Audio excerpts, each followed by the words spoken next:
તો દેશભરમાં રાષ્ટ્રીય મતદાર દિવસની ઉજવણી થઈ રહી છે અને આ અંતર્ગત નમો નવ મતદાર સંમેલનનું પણ આયોજન કરવામાં આવ્યું છે। આ સંમેલનમાં પ્રધાનમંત્રી નરેન્દ્ર મોદી વર્ચ્યુઅલી સંબોધન પણ કરવાના છે।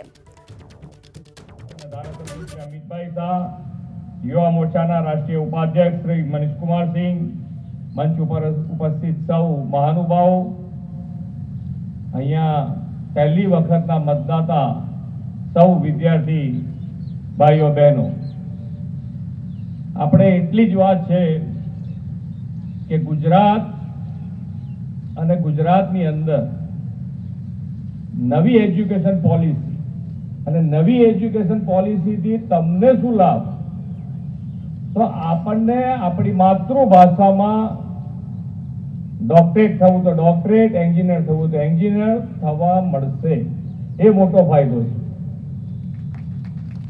આજે વાઇબ્રન્ટ, આપણે એમ કહીએ કે વાઇબ્રન્ટ વાઇબ્રન્ટ વાઇબ્રન્ટ, ઘણી વખતે એના માટેનું સાહેબે જ્યારે શરૂ કર્યું 2003માં, ત્યારે આપણને ખબર છે કે કેટલી કોમેન્ટો એવી થઈ છે કે આની ક્યાં જરૂર છે।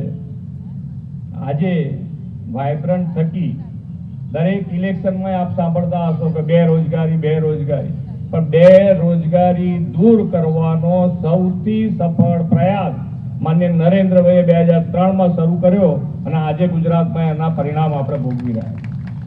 ખૂબ સારું પરિણામ છે। આજે આપણા સૌથી ઓછામાં ઓછો બેરોજગારી જો કોઈ હોય, સૌથી વધારે નોકરી આપતું કોઈ સ્ટેટ હોય તો એ ગુજરાત છે। ફરીથી આપણે બધાને મળવાનું થશે, તારા આગળ બધી વાતો કરીશું, પણ તમારા આગળના વોટ જરૂર આપવાનો, એક વસ્તુ મગજમાં નહીં નાખવાની કે વોટ જરૂર આપવાનો, અને વોટ આપ્યાનું સાથે સાથે તમારું જે આગળનું છે